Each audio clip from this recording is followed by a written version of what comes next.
The 49ers are facing an uphill battle tomorrow night against the Rams. But if they are going to pull it off, how exactly can they do it?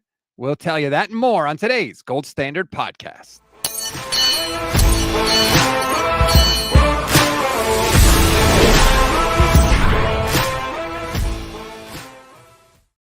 What is good, everybody? Welcome to the original Gold Standard Podcast. I'm Rob Stats Guerrera alongside Levin Black on a fine Wednesday, Levin. A little bit different show for us. Usually we react to the press conferences and the things that are going on Wednesday as we prepare for Sunday's matchup. We're still going to have some of that, but we got a game tomorrow night.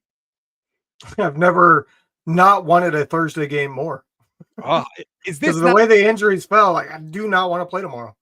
This is the worst possible time to have a Thursday game against the Rams. Like any Thursday game is terrible timing, but it's specifically against the Rams, your toughest division opponent, a team that the division very well could come down to the outcome of these two games. And this is the worst time to do it because the Niners are just crippled with injuries. Yeah, pretty much. I don't expect to see anywhere close to a full team.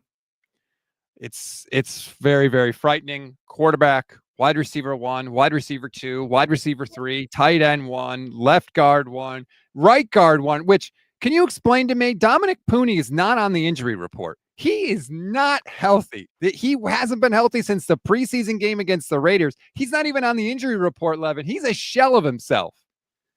It's gamemanship. I mean, they got rid of the probable, so it's got to be something that's kind of a pain tolerance type of thing to where it affects him, but he's definitely going to play. And so do you list him as questionable? I guess you probably technically should, but you know he's going to play, so what's the point? Yeah, I guess, but I don't know. You'd also have to give more details on what the injury is if you put him on the injury report. So maybe they're not wanting to do that, so they're not putting him on there. It's just funny to me that, like, if you were to look back a year from now, you'd be like, Dominic Puni was healthy. It's like, no, he wasn't. It's not. It's kind of unfair to him. You know, people are going to look back at the PFF grade and be like, oh, Dominic Puni had a down year. It's like, well, yeah, maybe he did, but he's out there on, half a leg or one leg. Yeah, he's not the only one. I mean, both quarterbacks can't stay healthy. They're playing banged up every single game, pretty much. I mean, Mac re-injured his knee in his first start and played on it in his second start, and Purdy got pain in both games.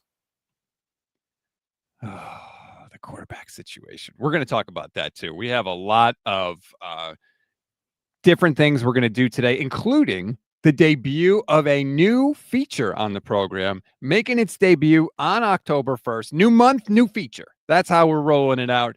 But first, just a quick pause. I want to give a shout out to Sleeper. Thanks so much to Sleeper for hopping in with us this season. You know, I've been telling you all year how easy the app is to use. Just download it, make your picks, and you could win up to 1,000 times your money with Sleeper. All you got to do is pick higher or lower on stats like touchdowns, passing yards, receiving yards, fantasy points, and more. It is just that easy. Get your picks right, and you could win big. And please use our promo code GSP. You'll get up to a $100 match on your first deposit. Terms and conditions apply. See Sleeper's terms of use for details. Currently operational in over 25 states. Check out Sleeper today. All right, Levin, let's get into it a little bit here because there's a lot of stuff I want to get to. First and foremost, we don't know who the starting quarterback is going to be. Yeah, we know. You think you know it's going to be Mac Jones? Yeah, 100%. Why? Because Kyle's saying that Brock is not going to play unless he's 100%. Well, there's no way he's going to be 100%. He's not even practicing in a limited way. Well, let's get to a clip of Brock Purdy because I thought this was interesting. They asked Brock, maybe you can start this game, maybe you can't. But considering you would have the mini bye, should you start this game? Here was Brock Purdy.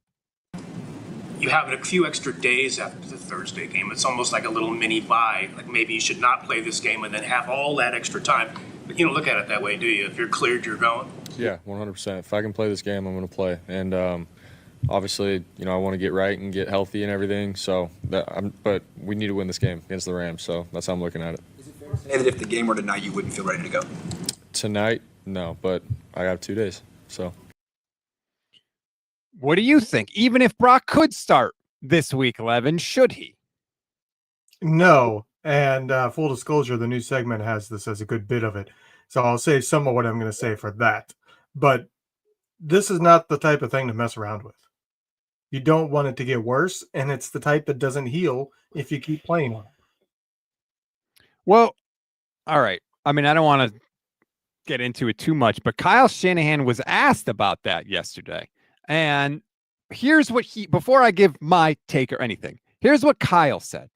They said, it was my first time dealing with people with a toe injury like that. I was trying to ask if it was like a high ankle sprain, like is it something you just keep zinging over and over? They said, no, it's not like that. If you ever got caught in an awkward position on a tackle, is where you could hurt your toe again. But it doesn't work like an ankle or anything like that. And I think they got him on that when they took him down. So whether it's scrambling or just getting tackled was kind of the worry of it. So Kyle says it's not like an ankle where like just playing on it, you can continually zing it over again. That was surprising to me. And again, they know more about the injury than me. They know what the injury is. I'm not a doctor by any stretch of the imagination. That was a really surprising answer to me. Well, I mean, you got to listen to the whole thing. It's not like an ankle where you can zing it again, meaning just running on it is not likely to make it worse. But as he went on to say, it's if he gets tackled awkwardly, it's basically if it gets, from what I know, if his foot gets compressed or stretched to where like a defender's turning the foot, that's when it makes it worse. That's what I've always heard about turf toes. If the foot gets hit in just that spot, which is difficult to do because it's the bottom of the foot essentially, or the more likely case is when he's getting tackled, like on a scramble, as Kyle's mentioning, a player tries to twist his foot, which happens a lot and would be pretty likely to happen. Then it basically just like resets it. From what I know of the turf toe, when you get it hurt again, it goes back to square one. It's one of those things that you can feel perfectly fine walking around, even practicing, but it's not actually healed. And the moment it gets messed with, you're like, oh crap, this really hurts again. And I think that's what happened to Brock after the game. It started hurting again. He's like, oh crap, this really hurts again. And that's why he's not even practicing. He was limited all last week. Now he suddenly can't even be limited. And they're not even really practicing this week too. Like they're not real practices because they're just trying to heal up and get their body right. But regardless of if it's Brock Purdy, if it's Mac Jones, whoever, I was doing some, in the lab thinking, shower. That's generally how I do it when I'm in the showers, when all these thoughts run through my head. The Niners I don't want thoughts of you in the shower. Well, that's your problem. Deal with it. Okay. But when you are the lesser team, and clearly the Niners are the lesser team, whether it's because of injury or just general roster, whatever, you have to do certain things to win, particularly on the road, even though it's Levi South, 61% of the people in the stands are projected to be 49ers fans. Number one, protect the damn football. That goes for every game, but especially when you're the underdog.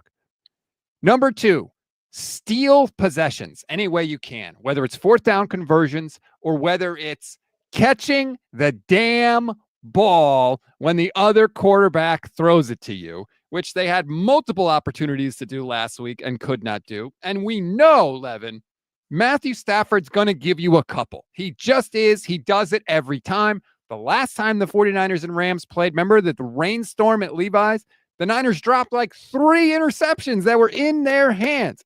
So you know that is going to happen. And then the number 3 thing, and this is probably the least likely, make a big play on special teams. A blocked punt, a blocked field goal, a punt return, a kick return. Dare I say a punt or kick return touchdown. If you do those 3 things, even if you're the worst team, you can win. And we've seen it because it's happened to the 49ers in the divisional games last year. Hell, it happened last week with the punt return touchdown. There is a path to victory for the 49ers, but they have to do those 3 things. Yeah, I mean, those are the script for being an underdog and winning. I'll say this about the first one, because this is the thing that's been sticking with me since Sunday. When you are not one of the crazy super elites, and there's only a couple of them, maybe a few in the NFL at a time, like Patrick Mahomes, Josh Allen, Lamar Jackson are the ones right now. There's only those guys, and then everybody else, turnovers are a killer. Those guys can turn the ball over 1, 2, maybe even 3 times in a game, but they're so good and they make so many crazy plays that they can overcome it.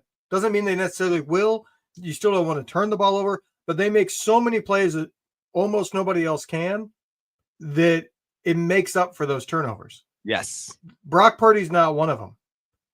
And he needs to learn that it is better to punt the ball than try to force something. If you want to force something, fine, start doing it when you're desperate. If you're down 2 scores, if you're down in the fourth quarter, that's when you start forcing it. Up until that point, not turning the ball over is the number one goal. The number one goal is not going down and getting points. The number one goal should be don't turn the ball over, because you have enough talent around you to win the game.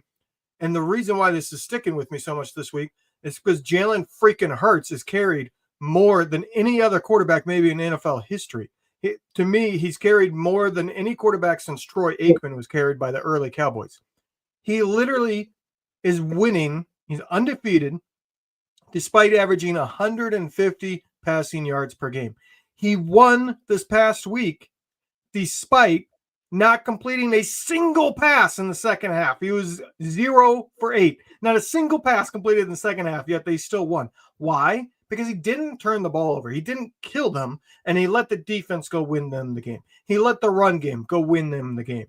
That's what every single quarterback's MO needs to be, except for Patrick Mahomes, Lamar Jackson, and Josh Allen. Maybe if Joe Burrow's fully healthy, you can throw him in there, but I think part of the equation of being able to overcome those crazy, all those turnovers, is being able to make stuff happen with your legs. But the fact that Brock seems to play the game like he is somebody on a team that it's all on him, and that's not the team he's on. Yeah, a Cam Ward with the Tennessee Titans has to try to make crazy plays because nobody else is going to do it because the roster sucks so much. Brock Purdy's not on that team. He does not have a bad coach. He just needs to not turn the ball over, and everything else should take care of itself, and they'll be able to win 3 out of 4 games. Gameplan.exe on Twitch says 0 of 8 in the second half. That's like Jimmy G playoff numbers. Well done. And they won. Yeah. Well, but here's the thing, Levin. Shouldn't he have realized this? And I mean Brock Purdy. Shouldn't he have realized this by now? Like, dude, he even said, right, I got to get back to just being on my reads and not putting on the Superman cape. He himself used that phrase, the Superman cape phrase, to Albert Breer before the season began. So he knows it somewhere in his head, but when he's out on the field, I think he just can't help himself. I really do. And I don't know how you fix that. I think there's something to be said for the mental makeup here. And I don't mean that in Brock specifically. I mean, when you change something that's fundamental to who you are, it's hard to still be yourself.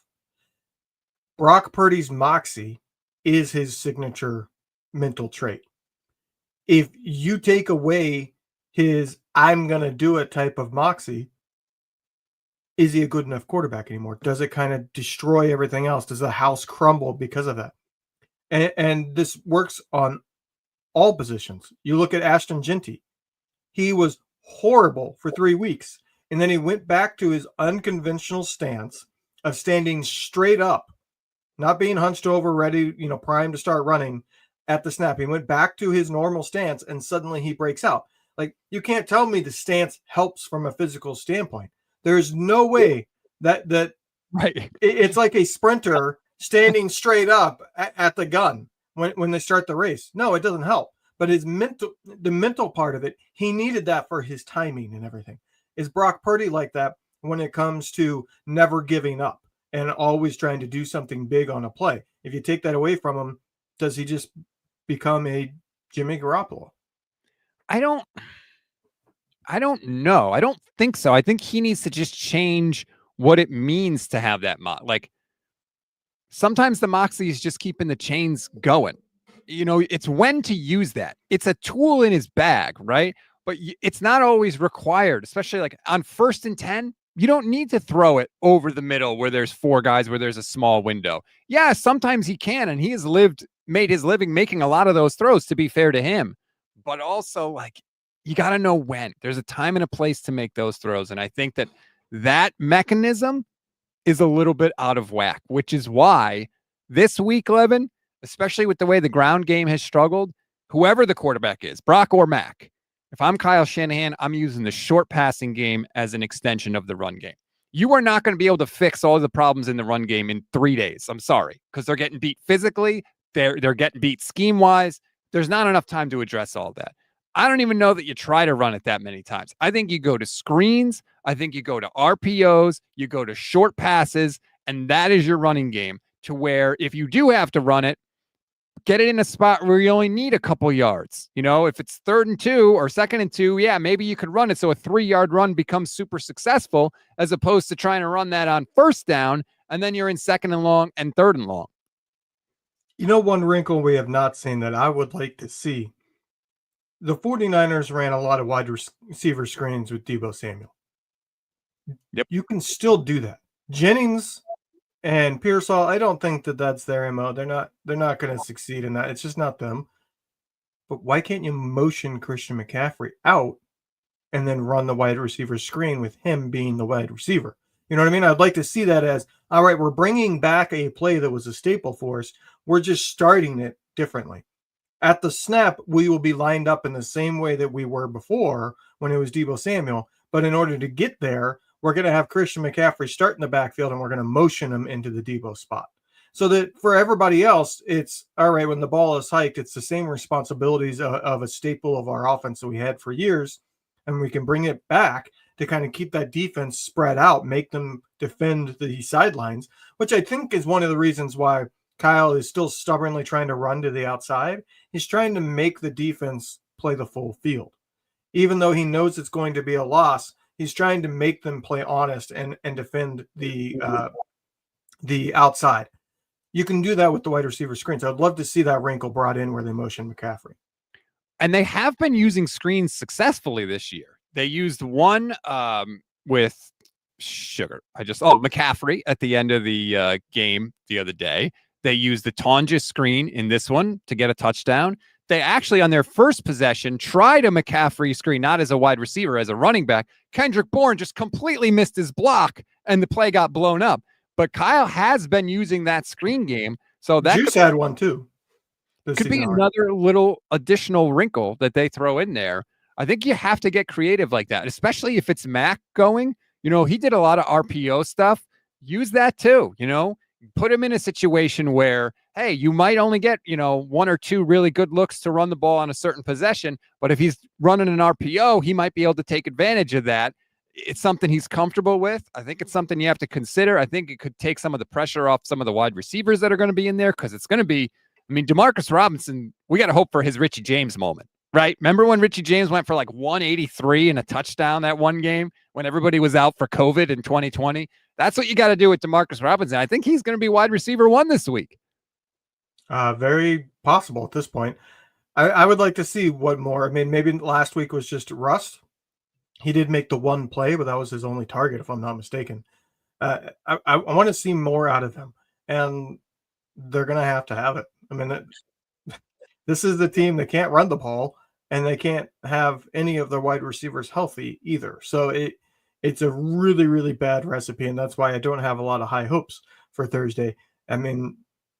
Things happen on Thursday that make no sense. Absolutely terrible teams have beaten some of the best teams in the league on Thursday, and it makes no sense, and it's because teams can't game plan in the same way. However, there's a lot of things going against the 49ers, and by the way, it's not just injuries. I don't think Kyle Shanahan is great on Thursdays. I think he is somebody that has much bigger game plans, and he has a much larger install each week, because he's not just doing, hey, what are we good at? He's looking at the opposing team and saying, we're going to attack their weaknesses on defense. So he makes a lot more, I think, wholesale changes. And that is something that's very hard to do on a Thursday game. It is the least excited I've ever been for a primetime game. This one has the potential to get scary. I'm trying to see if in the notes for the week they have his record on Thursdays. I don't. He's 18-16 in prime time. He's 15-21 in October. October has not been a kind month to the 49ers. I don't see his record in Thursday night games. Let me see if I can pull it up really quick, because that'd be an interesting thing. Well, I know one they lost. That was the Christmas game. That was a Thursday game, was it not? Well, I mean, I don't remember, but yeah, I think it was a Thursday. It might have been a weird Wednesday game. Just horrifying nightmares. But anyway, I think that's what they should do on offense. I don't want to see any runs on first down, because you're going to get stopped for 2 yards and you're just going to screw up the rest of the possession. Like, I'm sorry. Pass the ball. You got to get the ball out of your hands. That's why, in some ways, I almost feel better about Mac starting, because Mac knows he can't move. He knows he's got to get the ball out of his hands. That's part of the reason why his 2-minute drills were so good, because he was like, this ball's coming out, whether somebody's open or not, I'm not going to hang on to it. And I think that's what they're going to have to do against the Rams, because I am terrified of that Rams front, Levin, with Verse and all the guys they have there. I mean, some of the videos of the Colts where these dudes are getting a running start and just bulldozing people on the offensive line. I am really terrified of what could happen. So you cannot hang on to the ball, because it's not going to work out for us. There's one thing that I think Mac does infinitely better than Brock, because Brock doesn't do it at all. Mac Jones has an internal clock. You see him when it hits 3 seconds and he's gone through reads 1 and 2, he stops looking down the field and he takes a glance at his dump off. He might have to go back to looking downfield. Sometimes he does, but he knows, all right, I hit my drop back, first option, second option. Okay, where's the dump off? And he's looking for that dump off as part of the process. Like, you can tell that it's been trained to him to go 1, 2, okay, dump off. And if the dump off's not there, that's when he's like, oh crap, and he's trying to figure something out. But he looks for that as 1 and 2 is not there. Let me just dump it off and try to get something. And most of the time it's there. And I think that's part of why he's good in the 2-minute and why he hasn't turned the ball over quite like Brock Purdy has. It's because he's looking for Christian McCaffrey as the dump off if he hits 3 seconds. And I think Brock should learn that. Like, he should be trained. If your internal clock is telling you, hey, it's been 3 seconds, the pocket's probably not going to last much longer, let me find the dump off. Like, that's what they should be training. And that's what I think all quarterbacks should be trained to do. You should be trained, look at options 1 and 2. If 1 and 2 are not there, you're likely at about 2.5 to 3 seconds since the snap. The pocket's going to start collapsing. Look for your dump off. If that's not there, then you go into, oh crap, let me scramble and try to make magic happen. I don't know why it sounds like Brock could be aware of it when he's not playing and then completely abandon it on the field, but especially when he's banged up, especially when he doesn't have the mobility. But it's something that he's definitely going to have to work out for sure. Benali says the Colts gave the Rams everything they could handle. They'll be tired too. It's Thursday. Weird stuff happens all the time. Last season, Niners and Rams on Thursday was Punt City. That's true. The Colts should have won. The Mitchell touchdown changed it. So, and the fact that they had 10 guys on the field and one of them fell down on the Rams' final touchdown play, that's always encouraging. By the way, I looked it up. The Niners are 6-4 on Thursday since 2017. So I'm surprised they've played 10, honestly. Yeah, they played 1 in 2017, 1 in 2018, 1 in 2019, 1 in 2020, 1 in 2021. They had 2 in 2023 and 2 last year. So there you go. That's the Niners record on Thursday. Trying to see what other notes I have. I mentioned the RPO thing. Yeah. So I don't know. I don't know how the 49ers hold up against that Rams defense. And offensively, like, Kyle will dial up some stuff, but Stafford is cooking right now. Puka Nacua has over 500 receiving yards, Levin. He's on pace for 2,100 yards this year. The man is a menace. Yeah, Puka Nacua is going off, and Devontae Adams is still doing his stuff too. So it's not just a one-man show. That's going to be the problem is, when like Cooper Kupp was going off in that offense, it was him and almost nobody else. You know what I mean? He was the one that was, when he had that record-breaking season, he was getting like half of the receptions. That's not the case with Puka Nacua. There is another legitimate number one wide receiver on the other side. So that's going to be the real difficulty there, is you can't just concentrate on shutting down Puka, because Devontae Adams can destroy you too. And traditionally, the Niners, I mean, Cooper Kupp used to tear the Niners up, but they never let anybody else get anything. So it was like, here's one guy with a bunch of passing yards, but we kind of shut down everything else. I don't know if they're going to be able to do that, especially if Renardo Green can't play and it's Darrell Luter again. That is a scary thing. Would you say to Deommodore Lenoir, hey, dude, you got Puka. Wherever he goes, you go? It depends. I would tell Lenoir either Devontae Adams or Puka, whichever one you feel he matches up better with, his skills match their skills better. You say you're going to be on an island in this game because we need to help on the other guy. Robert Saleh usually, and this defense in general, doesn't usually shadow anyone. That's not something that they have typically done. So I would say if I had to make a pick on that, I would say they probably won't do that. But also, like, again, if you get out there and Puka's got 70 receiving yards in the first half, like, maybe you got to switch it up. I don't know. But the way they are cooking right now, the way Stafford is playing, to me, the only answer to that is getting pressure on him. But I don't think they're going to be able to do it, especially if they don't blitz. Like last week, they only blitzed 19% of the time, which was a season low for them, which was really shocking to me. Well, if you do that against Matt Stafford, he's going to cook. Yeah, it's a no-win situation.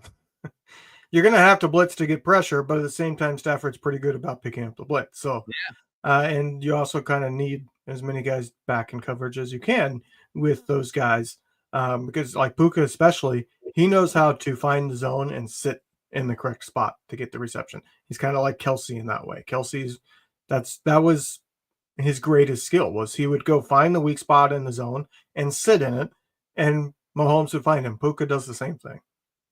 You know what is the most infuriating thing about the Rams too, and I give McVay a lot of credit for this, is they only throw to those guys, but in the biggest spots, they always get them open. The guys that the defense is most focused on stopping, and McVay gets them open all the time whenever he needs to in a big spot. Puka has 50 targets this year. Devontae Adams has 35. So that's 85 targets for those two guys. Only two other people on the Rams' entire roster have more than 10 targets. One is Tyler Higbee. One is Kyron Williams. Nobody else has more than 6. That's tight end and running back, by the way. Yeah, like they throw to two dudes, and I'm not knocking them. It's working for them. Like I don't mean to say that as a way to like crap on the Rams. That's not what I'm trying to do. I'm just saying like this is how their offense flows. Do you think the Niners will have trouble with the Rams running game? The Jags had a lot of success last week on the ground. Do you think the Rams will have the same kind of success? I think the Niners are capable of winning that matchup and shutting down the run. The only reason why I'm hedging is because I think the Niners might sell out against the pass. Oh, God. That would be my strategy, would it not? You would come into this game and say, all right, Kyron Williams, if you can beat us, go ahead. We're not going to let the passing game beat us. It's not the worst strategy I've heard. You know, it's like we drafted these big dudes on the offensive line. We need you guys. Sorry, like we need to depend on you, and we're going to try to protect against the pass as much as possible. Benali says last season the Rams won a game the 49ers were better at basically every position. Brock had a near perfect game, and they still lost. This matchup is consistently weird. And Leon Sandcastle makes a good point, and we talked about this a little. Our special teams are actually better than the Rams, which is crazy to say. But so far, the Rams have not been a good special teams team. If there was ever a time when Brant Boyer's unit could redeem himself, maybe it's this week. Maybe it's like that Niners playoff game against the Packers, right? Remember that year? Literally, the Packers had a worse special team than the Niners to the point where Kyle Shanahan literally told the Fox crew, this is the 1 week we think we have an advantage on special teams. And oh, by the way, they were right. Niners blocked the punt. Hufanga recovers, touchdown. Green Bay also missed a field goal in that game. I think the Niners also blocked a field goal in that game, if I remember correctly. So maybe this is the week where the 49ers special teams can finally contribute to a win, not just not contribute to a loss. They're going to need it. I mean, you talked about it, underdog. You need a big special teams play is one of the ways. You need something that not specifically a turnover, but is like a turnover. A big special teams play, you get 50 yards on a return, even if you don't score a touchdown. It's like a turnover. You have flipped the field. And you take the burden off your offense. Your offense doesn't have to go 70 yards. You get 2 first downs, all of a sudden you're in scoring range. So it would be massive in this game. I wouldn't even mind seeing, like, we have not seen from the 49ers like a trick kickoff return, right? Like a reverse or something. They have not really gotten creative with the kickoff return. Maybe this is the week you break that out. I don't know, but they're going to need something, especially like even last year, that game against the Rams, right? It was a tight game, super close game. 1 or 2 plays could turn the tide. 1 or 2 plays might be it. Division game, short week, all that stuff. Do something. I loved the hook and lateral that they did last week. I loved it. 2nd and 15, they were backed up in trouble, and they executed it perfectly. It was great. It got them back ahead of the chains and gave them a shot to score a touchdown on that possession. Like, they can do these things. They just don't really try that often. I think with all the injuries, it's very clear that they got to pull the rabbit out of the hat on offense. Like, that's the only way they're going to be able to get points. They just don't have it, at least right now, with all the injuries. The running game and the blocking in the running game has been incredibly frustrating. Kyle Posey did a great breakdown on his YouTube channel. Some of it is the offensive line, but some of it, Levin, is the tight ends and the receivers. For as bad of a game as Kendrick Bourne had receiving the ball last week, he was on some of the plays, his blocking, the effort was just nothing. And his guys running off of him and separating and making the tackle on a play where Christian McCaffrey had a huge lane up the middle of the field. We know how critical the wide receivers are in blocking, right? They always talk about it. Well, Ayuk is not there. Obviously, Debo is not there. Jennings is a shell of himself because every part of him is broken right now. The blocking for some of the wide receivers and the tight end, Luke Farrell, stinks as a blocker. He's been awful this year, not knowing guys, whiffing on guys, and that's contributed to the bad plays in the running game too. Sometimes we put it all on the offensive line. It's not all their fault. The whole running game has been broken. Everybody has struggled. Like, all aspects are struggling in the run game. Kyle Posey, watching the 49ers run game, and it's all bad. The running backs had 22 carries against the Jags. I counted 12 plays where there were obvious blocking mistakes, and on 9 of those 12, somebody just flat out whiffed. On 3 of those 12, at least 2 players missed a block on the same play. So for all the talk about Christian McCaffrey not having the same burst he used to have, and maybe that's true, but this ain't helping. No, it definitely does not help. I got some Christian McCaffrey stuff for you in the hot take segment that you're probably going to be pretty surprised by. Oh, boy. All right. Well, you know what? Then let's not waste any more time. Let's get to it. A brand new segment on the show, Levin's Hot Take. Levin's Hot Takes.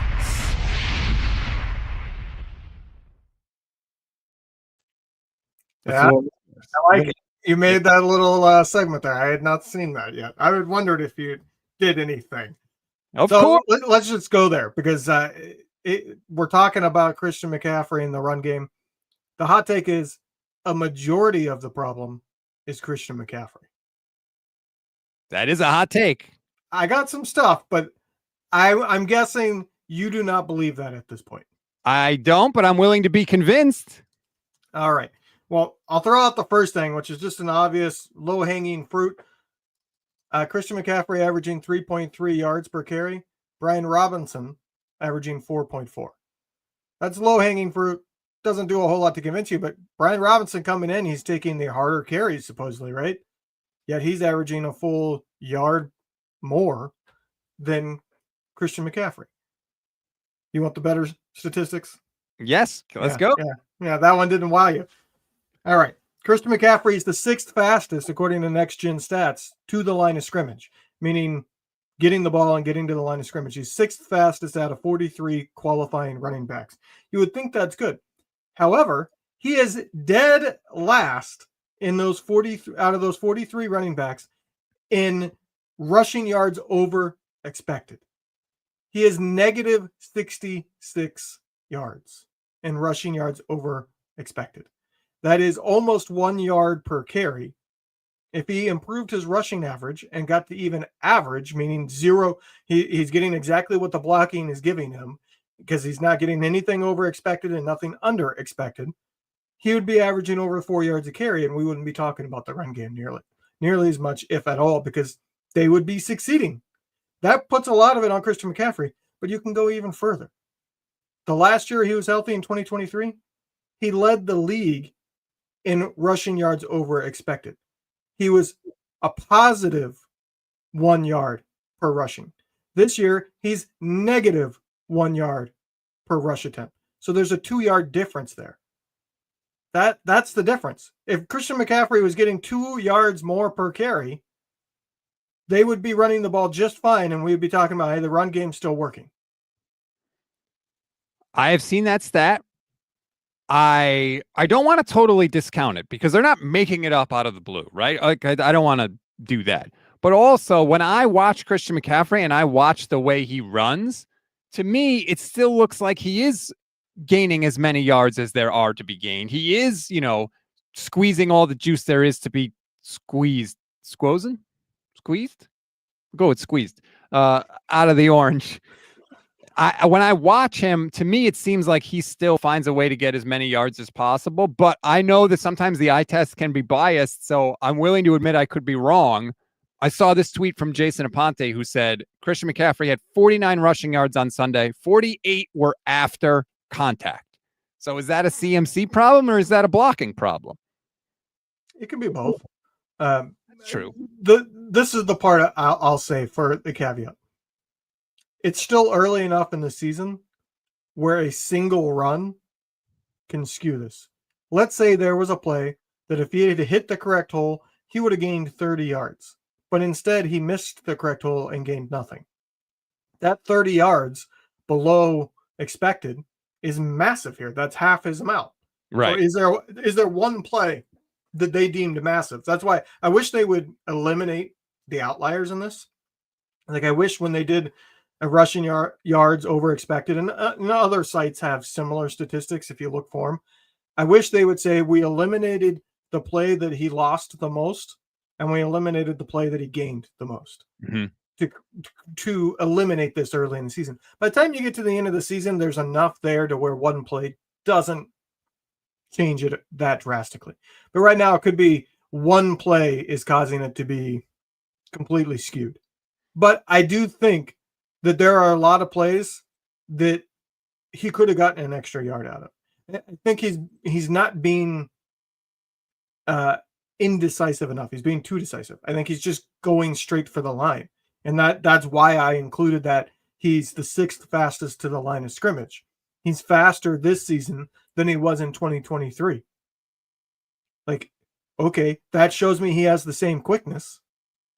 Maybe he needs to wait a split second and find a better hole. He could be pressing a little bit, trying, when you're not making the plays, you feel like the extra pressure, like, okay, I really got to go. And sometimes you do get sped up a little. A lot of people in the chat not happy with me for suggesting Squozen could be a possibility. Joseph Ernberg, you know damn well it's not Squozen. Well, yeah, Squozen's a made up word. That's why it's not. Read this comment from Game Plan EXE on Twitch. So maybe CMC is also playing hero ball. Oh, crap. I put the wrong one. Okay, read this comment. We say Squozen all the time in our family. There you go. Doesn't mean it's a word. Well, I'm not alone. I am not alone. I just threw it out there. Maybe it is possible. I don't know. Maybe Squozen is a thing. Okay, this is not a case of you're not wrong. This is a case of, no, you are wrong. You made up a word. All right. The other thing with the CMC rushing, and Kyle has talked a lot about this too, because the Niners have not averaged 4 yards per carry in any game this season. And Kyle's point is the reason for that is because we haven't had any explosive runs. Their longest run of the year was 19 yards. And if you throw in a couple explosive runs, that brings up the average. And then all of a sudden, it doesn't look like the ground game is nearly as bad as it is, which is true. But also, you haven't hit the explosive runs. Like, both things are true. Yes, that would bring up the average, but also you haven't done it yet. And So that is why it is a problem. And other teams have found ways to do it. I can tell you one thing, it ain't going to come on that pitch to the outside. Can we just burn that from the playbook forever? In order to have an explosive play, what do you need? You need blocking downfield. I think that's maybe the biggest change from years past. I do think Christian McCaffrey could get a lot more out of what is there. I don't think it would fix all the problems. I don't think the run game would be good enough still. But we don't see the offensive linemen getting to the second level anymore. No, I think the athleticism on this offensive line has cratered. Trent Williams, he's not the same. Like I said in the instant reaction, he's not a bad player, but he's not good anymore either. Like he allowed 4 pressures in this last game, and that's how he's been most of the year. I think he had one game where he didn't allow any. He used to not allow any. It used to be you get to the end of the year and he was giving up like half a pressure a game. Well, he's already blown past being able to do that with the amount of pressures he's allowed. But you also don't see him, he's 10 yards downfield blocking. It's just that's not what this offensive line is capable of doing. And I think that's a big reason why we haven't seen the explosive is the offensive line's not getting to the second level. And the offensive line and the receivers and the tight ends are not blocking well at the second level either. You know, Jason and I were talking about this yesterday. It's almost like, there's a leak in the boat and you put your hand up and you try and stop the leak. And then as soon as you stop that leak, a new leak springs from somewhere else. Like it's either the offensive line isn't blocking well enough, or the receivers aren't blocking well enough, or Luke Farrell misses a block, or Christian McCaffrey presses the hole too quickly. Like it's not just one thing, because if it was one thing, they would have figured out how to fix it by now. I think that is the challenging thing.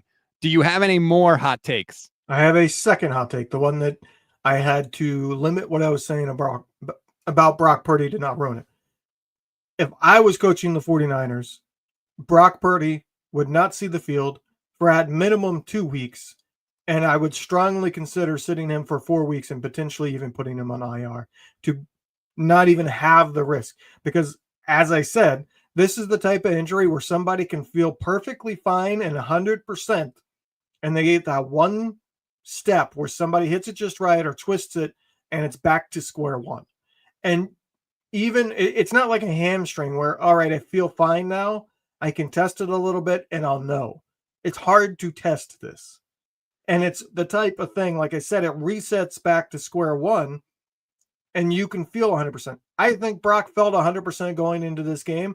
And I think if he was honest, because I think you saw it in the second half, I think he was being bothered by it in the game because he was not scrambling like he should have been and like he has in the past. How often did he escape the pocket in the second half? Never. I don't remember a single instance. If I am coaching the 49ers, I am protecting the season's end game and sitting Brock Purdy. I don't care how he feels. I don't care if he's pushing to play. And that's one of the reasons why I would consider IR for him so that it's eliminated from the possibility. I think just putting Brock aside for 1 second, if it was possible for the 49ers to just simulate this game or like forfeit it without playing it, I almost think that they would do it because I think they are so banged up in so many places, right? If they could just not have the physically demanding game on Thursday night and just get to rest for the 12 days, they would be so much better off. Is there a world where they say, you know what, Dominic Pooney, don't play this week? Was it Nick Zakel, Drew Moss? Get in there, have fun. Banged up guys, take a week. And yeah, we're probably going to lose this game, but in the long run, we will be so much better off because they will have 12 days to rest, and maybe we'll kind of just get ahead of this thing. Because that's part of it too. We keep saying like, when all these guys come back, well, they're sustaining punishment every week in the meantime. So it's really hard to get healthy when you're going through car accidents every single week. I know they're not going to do it. I'm not suggesting they actually do it, but how much better off would they be if they could just skip this game? Yeah, I personally don't think I would. I feel like that's just like one of those mental hurdles. You never want to automatically give in, but this team has problems. Like the mini bye week is coming 1 week late, but at a good time still. Like it would be nice if it was now, but they're going to need it. It's insane how many injuries they have piling up in the same spots. Like the offense is just decimated. Like every pass catcher that was supposed to see the field is hurt right now because you have your top 3 wide receivers and George Kittle all hurt, and you have your quarterbacks playing the game of, all right, who's more healthy than the other one? Who can walk the best this week? And let me throw this out there because I did have the thought. I just don't think Brock would stand for it, and that's why I brought up IR. What about this game? I think Brock, you don't dress him at all. Like you do not allow him to see the field. But for the next couple weeks after this week, start Mac, but keep Purdy there as the backup emergency so that if Mac has his knee get blown out, you still go to Purdy. Like you go, okay, now that we don't have Mac, we're going to take the risk of his toe getting re-injured. Well, you can't do that if you put him on IR. Right, that's what I'm saying. Like, I went the IR route because I don't think Purdy would stand for it. If Purdy's not in pain, Purdy's not going to sit there and go, yeah, I'll serve as the backup just to be safe. Like, I don't think that would be a very difficult thing to float in the locker room. So, in my opinion, I would consider IR. Actually, the biggest hesitation I have against IR is that they already have 2 people that they're going to need to return from IR. So do you want to make it a third? Yeah, that's the scary thing.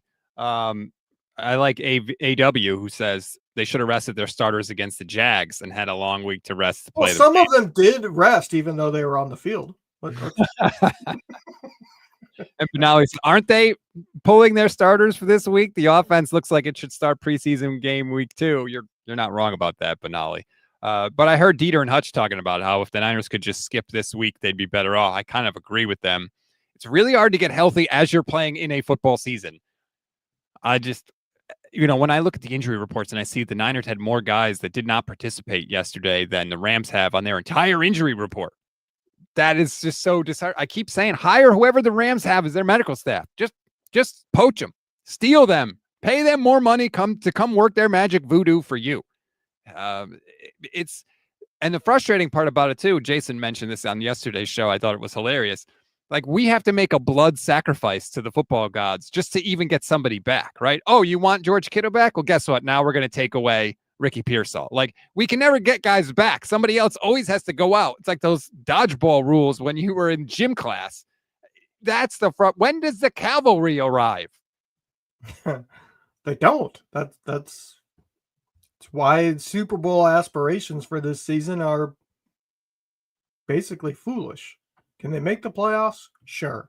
Is there some semblance of once you're in the playoffs, you never know? Because you had for instance, a New York Giants 10-16 that barely got into the playoffs, and then went on to beat the best team in NFL history, in my opinion. Like, yeah, it can happen, but it's getting tiresome. Like I had a text draft to you during the game, and I decided not to send it. I don't know how much longer I can put up with these injuries. Like, it's getting to the point, and it's been going on so long enough.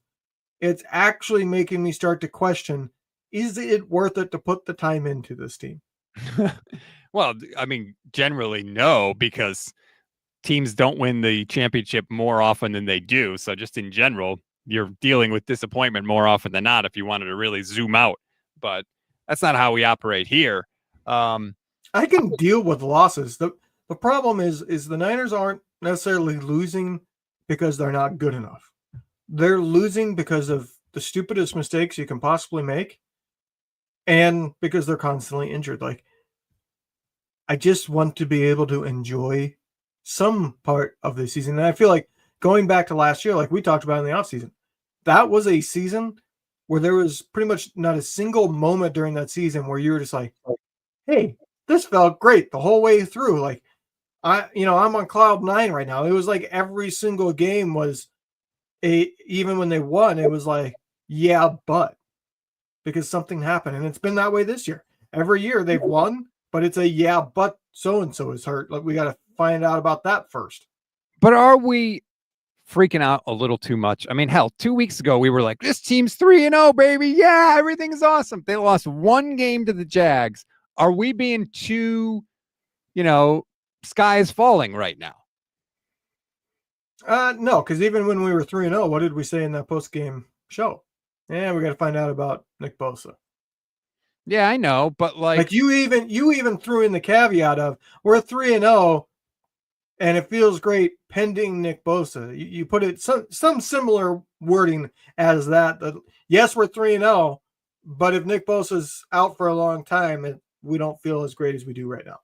yes, and that was 100% true, and I'm sure I was very eloquent and professional and, Yes. fantastic. But we knew this team wasn't going undefeated, right? Nobody thought they were going to go undefeated. They were obviously going to lose games this year. They lost one last week. Are we freaking out too much? They're still 3-1. I have maintained if they win one of the next 2 games, 4-2 is a perfectly adequate place to be after 6 games, especially if the one they win is this one, Levin. Then they would have 3 wins in the NFC West. Maybe we are freaking out a little too much. You know what's making me freak out right now? What? The fact that I can see what you have on your other window and it's you talking. So I'm having to listen to you talk to me live, but then also the thing down on the preview is, I don't know if it's a short or something you posted, but there's periods where it's a close-up of your face talking again. So I'm having to watch you talk to me twice at the same time. That sounds like a good day. That's too much for anybody to handle. It's the Pro Football Insiders NFL show that I do every Tuesday. You can, if you just follow Pro Football Insiders on X or Twitter or whatever you're calling it, they tweet out clips of the show. So that's what it is. I wasn't looking at it. It just happened to be where my X preview window was. But I don't know. Like maybe we are freaking out. Like, Great One 765 says we won in week 1 with another fluke throw. Well, the Rams just won last week on 2 fluke plays. Like the 49ers aren't the only ones where the fluky stuff is happening. Let's acknowledge that. Part of the NFL game and regular season and even playoffs are fluky plays. So I don't, you could say that to try and discount some of the wins that the 49ers have had, but that stuff happens to everybody. We are not the only ones. And, most of this show, I've been kind of negative. I completely agree. I'm just trying to play devil's advocate a little bit here. I mean, honestly, if they win 1 out of the next 2 games and they're 4-2 after 6 weeks with all the injuries they've had and losing Bosa, you got to feel like you're in a pretty good spot, don't you? Yeah, if they win 1 out of the next 2. I will say, I think to the comments point, the way in which they won this season is probably part of why we feel like we do. Because our confidence at 3-0 was not like a normal 3-0 team. It was like, wow, we're 3-0. We don't deserve to be 3-0, but we're 3-0. Look at us. We're so lucky. And I feel like if they had gone out and had 1 or 2 of those games where they went out and it's like, yeah, that team looked great. Like we have a new level to this team. Maybe they can be a great team. Then I feel like we'd feel a little bit differently about 3-1. I think part of why we're as down as we are at 3-1 is that deep down we know we're not a 3-1 team. Like we have not played like a 3-1 team. We have been very fortunate to get the first 3 wins. And it was not due to skill. It was a good bit due to luck. Okay, but like you just talked about, the Eagles didn't complete a pass in the second half last week and won. The Rams had the Colts come out with 10 guys on the field at a critical possession, and one of them fell down, and they got a touchdown. And earlier in that game, a guy was running into the end zone with the ball and just flat out dropped it. Like, a lot of teams have wins like that. Hell, the Chiefs were fighting for their friggin' lives last week, and Lamar Jackson got hurt in that game and helped the Chiefs to a victory. So, like, fluky stuff happens. You don't have to apologize for it. The wins all count the same. So, I get it. There's plenty of reason to be down, but I'm just trying to maintain a little bit of positivity here. If they can find a way to win one of these next 2, you're 4-2, you're going into the Bucs game. Hopefully George Kittle will be coming back. You'll have the 12 days of rest, so the team will be able to recover a little bit of their health. Maybe they need to sacrifice a live chicken or something to get some more health or whatever. Somebody suggested that the Niners. Come on, Jobu. The Niners need to hire the Etsy Witch. Have you heard about the Etsy Witch? I have not. Okay, so this has to do with my Mariners. They were scuffling at the end of the regular season, and they lost, I think it was like 6 in a row, something like that. And somebody went on Etsy and hired a witch to cast a spell to make the Mariners play better. And then they went 17-1 over their next 18 games and won the division and are now in the playoffs. So hire that witch. Maybe I'll do it. Maybe we'll take up a collection. Is that what we should do? Should we take up a collection to hire the Etsy witch to, we don't even have to ask for wins. Let's just ask for health. Let's not even push it. Is that something that we should do? Leave your comment in the chat if you think we should do it, because I will absolutely use business funds to pay for the Etsy witch. Do they send you something, or are you just trusting? Like, do you get like a little voodoo doll? No, I from what I saw, there's some sort of screenshot or something where they say, you know, I've done the spell, you know, good luck or whatever it is. I don't know, but I've seen there is some sort of confirmation that you're getting what you paid for. I don't know what a witch costs in 2025. I'm sure inflation is, you know, has hit the witchcraft segment as well. But what do you think? Do you think that we should take up a collection? Because I'm willing to do it. I think whoever is selling that witchcraft stuff, kudos to you, because that's an amazing business plan. Oh, hey, we sold another one. Send them the same video. Hey, we finished it. Because you don't only have to record it once. Like, that's a great business plan. Hey, that's what I think. Especially this week. A win this week is so massive for this team. 3 wins in the West. You guarantee that you split with your division, which is incredible.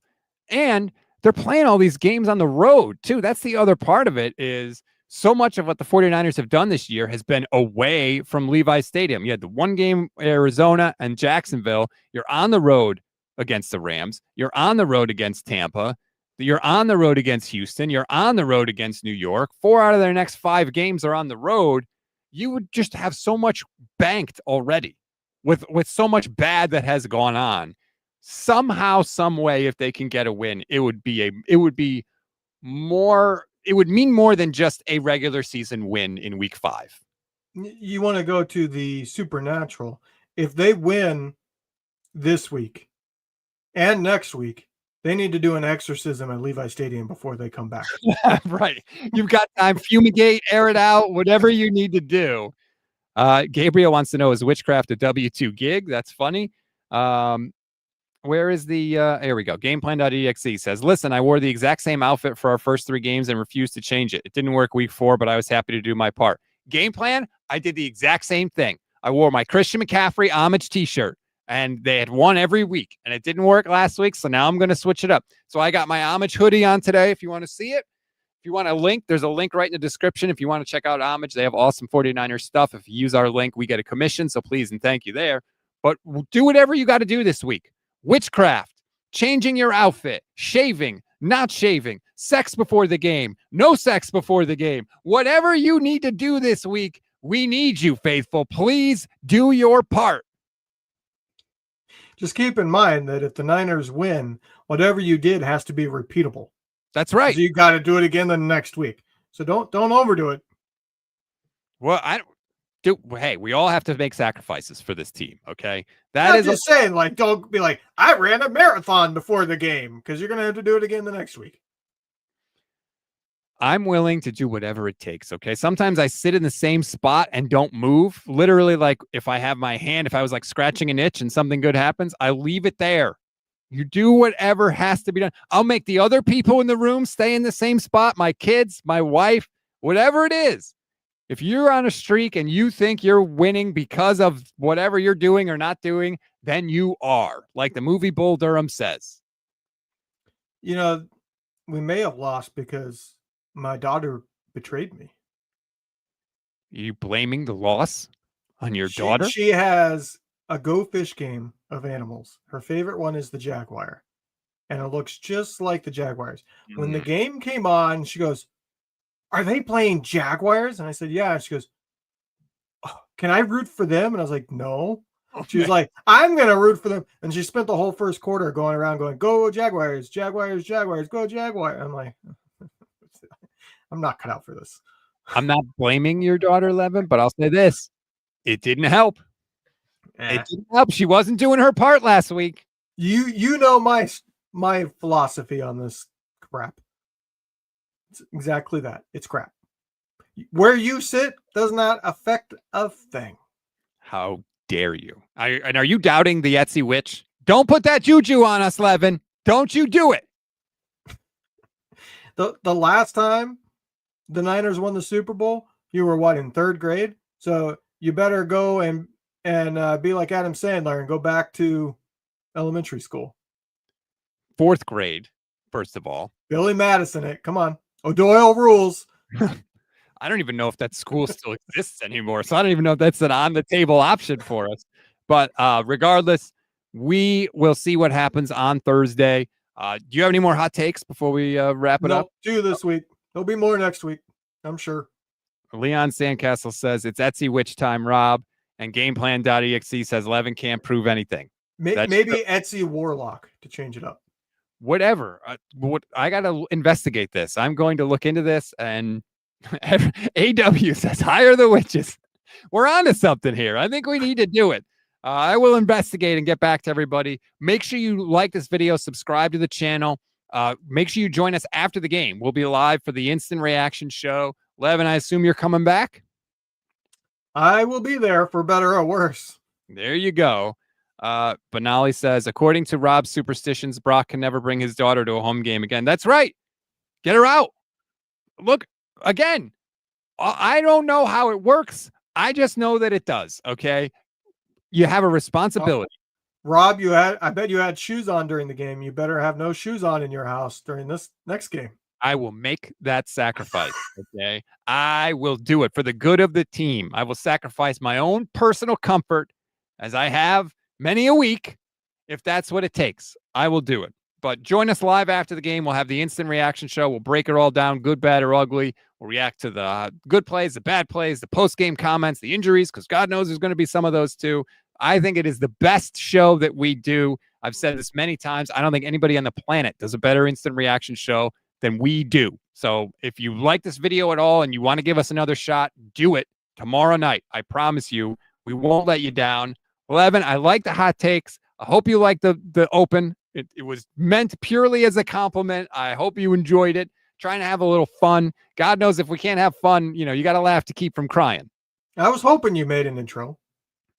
You never mentioned it to me. No, I was thinking, well, it's first show. We'll see how it goes. If it goes well, then I'll mention, let's make it a real thing and make an intro for it.